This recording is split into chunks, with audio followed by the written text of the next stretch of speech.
Hi అండి. ఈరోజైతే ఆదివారం స్పెషల్ మా ఇంట్లో అయితే బొచ్చ చేపల పులుసు అండి. ఇక మీ అందరి కోసం ఈ వీడియోనైతే చూపిస్తున్నానండి.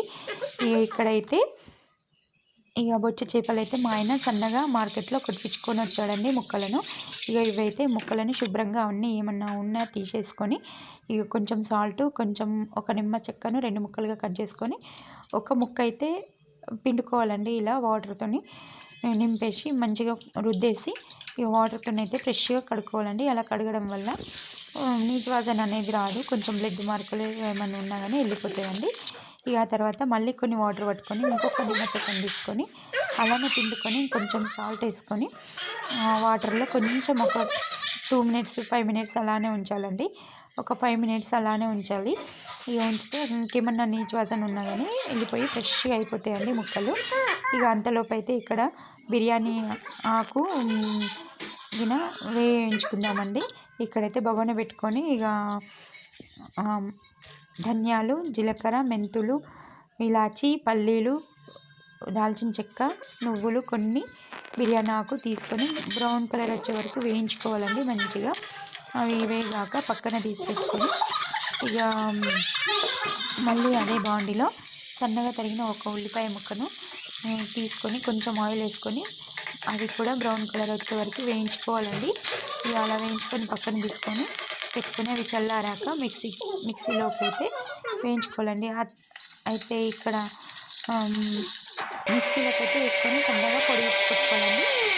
సన్నగా పొడి కొట్టుకున్న తర్వాత మనం వేయించి పెట్టుకున్న ఉల్లిపాయలని అందులోనే వేసుకొని మంచిగా నూరుకోవాలండి. నూరిన పేస్టును మనము ముక్కలకు ఉప్పు, కారం పట్టించి పక్కన పెట్టుకున్న మసాలా అంతా దానికి పట్టించాలండి. అదైతే ఆ వీడియో స్కిప్ అయింది, ఏమనుకోకండి. ఇక్కడైతే వీడియో అయితే అది మిస్ అయినానండి, నేను చూడలేదు. అయితే ఇక్కడ మర్చిపోయినాను, తీయలేదు. ఇక్కడైతే మంచిగా మ్యాగ్నేట్ చేసి పెట్టుకోవాలండి. అలా ఒక 10 నిమిషాలు అలానే ఉంచాలి. ఆ తర్వాత అయితే ఇక్కడ బగోని స్టవ్ ముట్టించుకొని బగోని అయితే పెట్టుకోవాలండి. చేపల కర్రీ చేయడానికి బగోని వేరే ఉంటుందండి. అదైతే నా దగ్గర అవైలబుల్ లేదు. దానికోసం అయితే మా ఇంట్లో ఉన్న బగోనిని అయితే వాడుతున్నాను. స్టవ్ ముట్టించుకొని ఆ బగోని వేడయ్యాక 2 టేబుల్ స్పూన్ల ఆయిల్ వేసి జీలకర్ర, ధనియాలు అయితే మంచిగా వేయించుకోవాలండి. వేయించాక కరివేపాకు, కొంచెం నీళ్ళ పేస్ట్ వేసుకోవాలండి.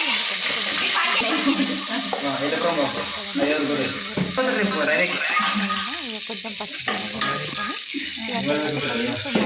కొంచెం తర్వాత మనం మ్యాగ్నేట్ చేసిన ముక్కలు ఇందులో వేసుకోవాలండి.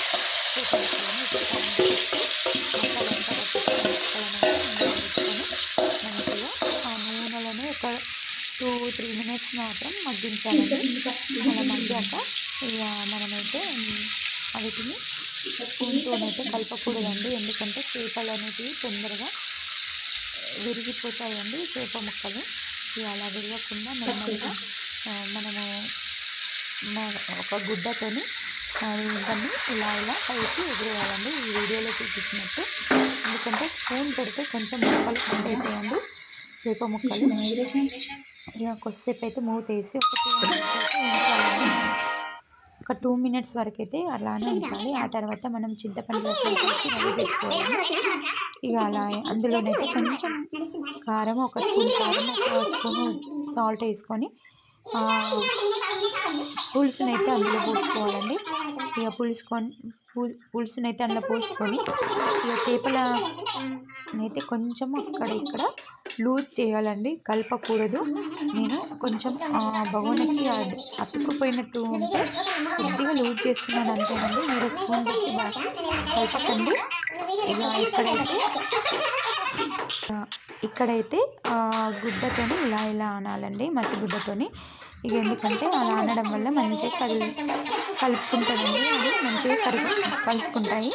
ఇంకా ఒక 2 మినిట్స్ తర్వాత మళ్ళీ ఇలా మూత తీస్తే గుబగుబలా ఆడుతుందండి కర్రీ. అయితే ఆల్మోస్ట్ దగ్గరికి వచ్చేసిందండి కర్రీ. ఇంకొక 2 మినిట్స్లో రెడీ అయిపోతుంది. ఇక్కడైతే మంచిగా ముక్కలైతే ఉడికినాయండి. మీకు చూస్తున్నాను ఈ వీడియోలో. అయితే చేపల కూర అంటే ఎవరికి ఇష్టం ఉండదండి, మాకైతే సండే స్పెషల్ మా ఆయన బొచ్చు చేపల కూర తీసుకొచ్చాడండి. ఇక్కడైతే ఇక మా చేపల కూర అయితే రెడీ అయిపోయిందండి.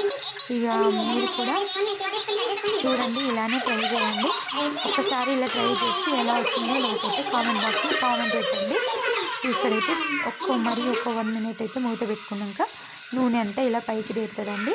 ఇక కరివేపాకు కొంచెం కొత్తిమీరను కొంచెం కట్ చేసేసుకొని ఇక మీరైతే గార్నిష్ చేసుకోవాలండి. ఇంతే అండి. మా వీడియో కనుక మీకు నచ్చినట్టయితే మా ఛానల్ సబ్స్క్రైబ్ చేసుకోండి.